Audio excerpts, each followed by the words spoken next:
Ti andrebbe di conoscere 13 modi di dire con gli animali? Prima di cominciare ti ricordo che su questo argomento ho già pubblicato 2 video lezioni. In uno ho parlato dei modi di dire con le verdure e nel secondo ho parlato dei modi di dire con l'uovo. Troverai il link delle video lezioni nella card e nella descrizione qui sotto. Cominciamo dalla prima espressione, che è essere la pecora nera, ovvero essere considerato il peggiore o la peggiore all'interno di un gruppo di persone. Si dice di solito di una famiglia. All'interno di ogni famiglia di solito c'è una pecora nera. Chissà se c'è una pecora nera anche nella tua di famiglia. Ti chiedo di dirmelo e di scriverlo qui sotto nei commenti. Essere 4 gatti significa essere in pochi. Ad esempio, posso dire: alla festa di Marco c'erano 4 gatti. Ciò significa che la festa di Marco non ha avuto molto successo. Avere la pelle d'oca significa avere freddo o paura. La pelle d'oca è quando i peli, ad esempio del nostro braccio, si rizzano, quindi si alzano, puntano verso l'alto e la nostra pelle ha quell'aspetto caratteristico di un uccello senza piume.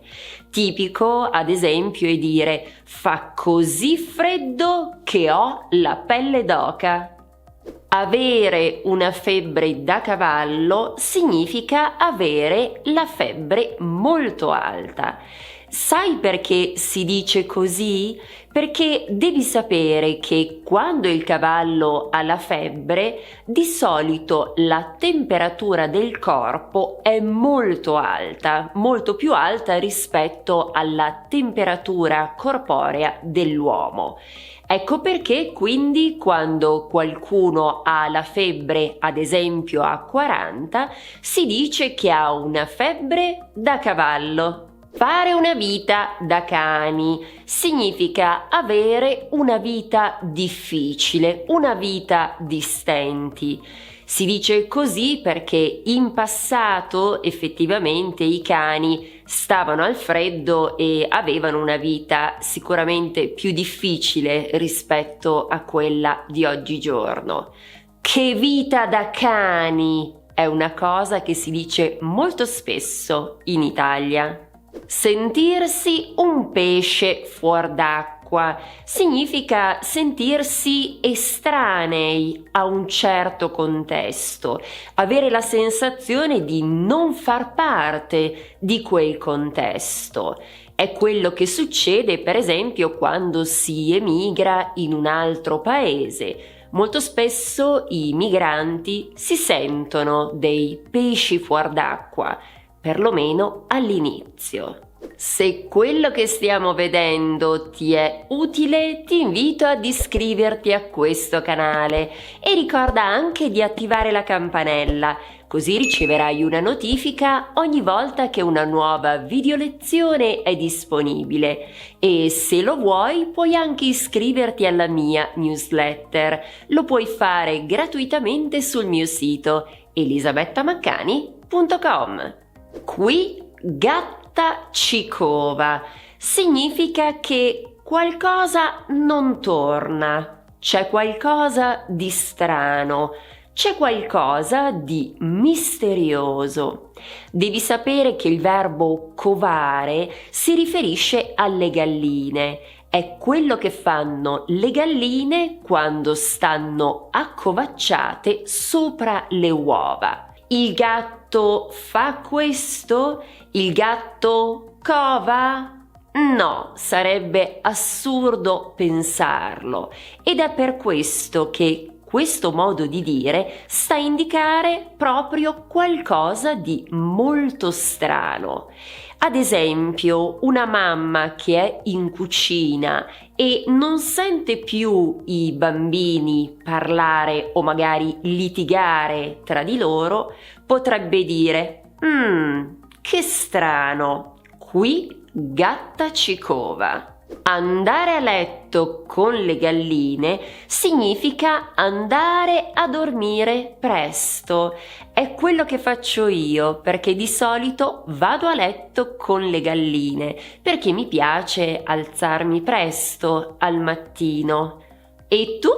Fammi sapere nei commenti se anche tu vai a letto con le galline, oppure se preferisci andare a dormire tardi. Sputare il rospo significa confessare.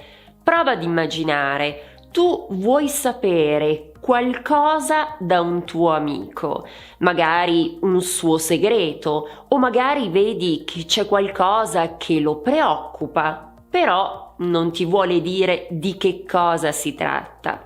Ebbene, in questi casi potresti usare l'espressione forza, sputa il rospo, che significa forza, dimmi che cosa succede, raccontami che cos'è questo segreto che stai nascondendo o magari questa preoccupazione che tanto ti tormenta. Tagliare la testa al toro significa prendere finalmente una decisione, specialmente quando si è pensato per molto tempo su che cosa fare. Ti faccio un esempio concreto in modo che sia più facile da capire. Immagina che io sia in un negozio e voglia comprare una maglia. Sono indecisa tra la maglia rossa e la maglia blu. Ebbene, non so che cosa fare. Mi piacciono entrambe e sono tutte e due scontate. Sai che c'è?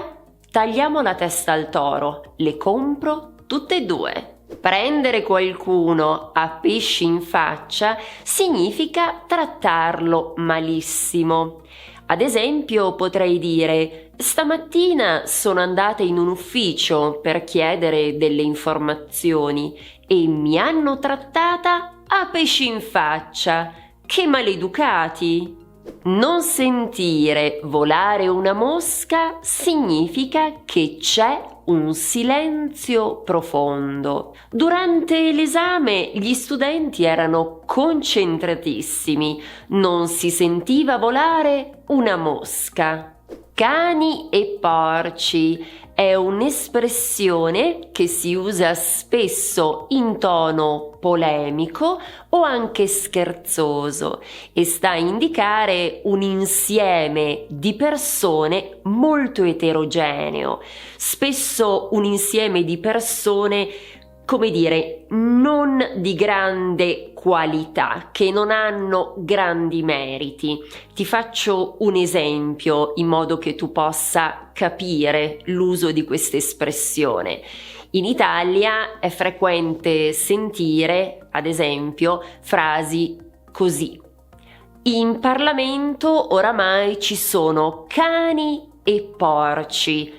Questo per dire che spesso la qualità dei politici che rappresentano gli italiani non è sempre altissima. Questi modi di dire esistono nella tua lingua? Si traducono allo stesso modo? Ti chiedo di dirmelo qui sotto nei commenti. E se vuoi mettere subito in pratica ciò che hai imparato, ti invito a scegliere almeno 3 modi di dire e a usarli in alcuni esempi qui sotto nei commenti. Ti è piaciuto questo video? Se sì, ti chiedo di mettere un mi piace e di far conoscere questo canale anche ai tuoi amici. Trasforma il tuo sogno italiano in realtà. Grazie dell'attenzione. Ci vediamo la prossima volta, sempre su Italiano con Eli.